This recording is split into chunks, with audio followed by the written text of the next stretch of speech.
सदर मुनिकुड़ा एक व्यावसायिक पीठस्थली एवं रेल यातायात सुविधा तथा निकट ख्रिस्टियान हॉस्पिटल विषम कटक व्यावसायिक स्वास्थ्यगत और गमनागमन हेतु रायगड़ा फुलबाणी और कलाहांडीर तीनोटी जिलूर प्रत्येक दिन हजार हजार लोक एठाकू जीवा आसिबा करते। एही अंचल विशेष भाव में विकसित तथा विकास दिगरे आगे थिले सुधा सबुठारु विपदपूर्ण और दुख होउछि मुनिकुड़ार रेल फाटक। विषम कटक ख्रिस्टियान हॉस्पिटल रायगड़ा जिला महकुमा फुलबाणी और कलाहांडी जावाक हेले मुनिकुड़ार तीनकोणिया छकठारे थिबा रेल फाटक अबा लेवल क्रॉसिंग पार हेबाकू पड़े, किंतु ट्रेन जीवा आसिबा समय गेट पड़गले सेतेबेले शह शह गाड़ी मोटर बाइक सरकारी कर्मचारी स्कूल पिला रोगी एवं विभिन्न प्रकार भारी जान एवं आंबुलांस घंटा घंटा अटकी जावा हेतु खरा वर्षा और शीतरे लोके नाही नथिबा कष्ट और असुविधा भोगिबा सह एही विपदपूर्ण स्थान रे केते जनक मृत्यु होइतबा सुनिबाक मिलुछि। एहार समाधान और लोकंक पारिपार्श्विक सुविधा पाई शीघ्र एक भूतल रास्तार निर्माण सकाशे आज मुनिकुड़ा ठारे प्रगति मंचर आह्वान क्रमे अंचल जनसाधारण विभिन्न अनुष्ठान बुद्धिजीवी अवसर प्राप्त कर्मचारी सीनियर सिटीजन समस्ते शाणित स्वर में दाबी उठाइबा पूर्वक दाबी पूर्ण नहेला पर्यंत अनिर्दिष्ट काल पर्यंत अनशन में बसिबा पई स्थिर होइछथि।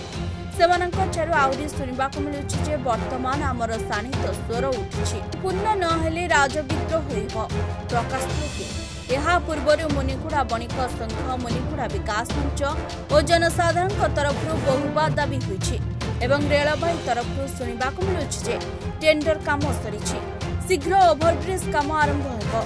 केते सत केते मिछ किंतु देखिबाकू बाकी रहिला मुनिकुड़ारे भूतल रास्ता ना ओभरब्रिज केबे निर्माण होई लोकंक समस्या दूर होछि। भल स्वागत योग्य कथा जे प्रगति मंच बेनार तले मुनिगुड़ार प्रत्येक नागरिक आसिक जोग देकरी जो आंदोलन आम आरंभ करूँ सेटा सुफल हम देखु आमर जो मुनिगुड़ार जो माने बासिंदा अच्छा 40% बासिंदा आमर स्टेशन आरपटे रहती आपणकर कलाहांडी आ फुलवाणी एरिया लोक यातायात करती से यहाँ हूँ आमर गोटे स्टेट हाईवे किंतु ओभरब्रिज नहीं कि भूतल रास्ता नहीं यातायात बहुत असुविधा। तो घटना हूँ आमर जो मेडिकल अच्छी विषम कटक मेडिकल सेठिकी जेतिकी पेसेंट आसती कलाहांडी डिस्ट्रिक्ट रू कि फुलवाणी डिस्ट्रिक्ट रू से माने घंटा घंटा धरिकी से लेवल क्रॉसिंग रे अपेक्षा करवाटा बहुत दुखदायक आओ पेसेंट मानकर जीवन हानि भी होची। तेणु आमको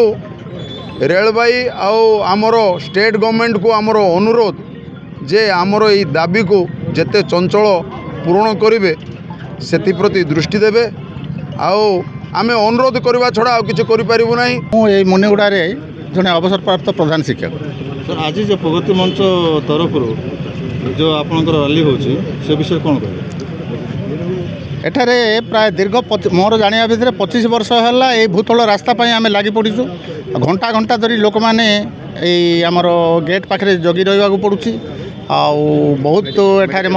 मेडिकल फैसिलिटी जेहेतु पाखे विषम कटक अच्छी से ख्रिस्टियान हॉस्पिटल को एपटू कलाहांडी आ फुलबाणी आड़ू लोक आसिक जाऊँगी किंतु डेलीवरी पेसेंट घंटा घंटा धरिक अपेक्षा करा पड़ुछि। तेणुक भूतल रास्ता आम लगे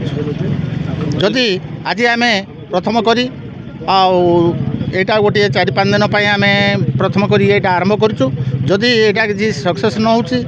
कर्तृपक्ष जदि किसी न शुणती तेज निश्चित भाव प्राय 10,000 लोक लेकिन रेल रोक हम आ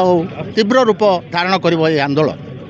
मुनिकुड़ारू लक्ष्मीकांत बेहरा रिपोर्ट विशेष खबर।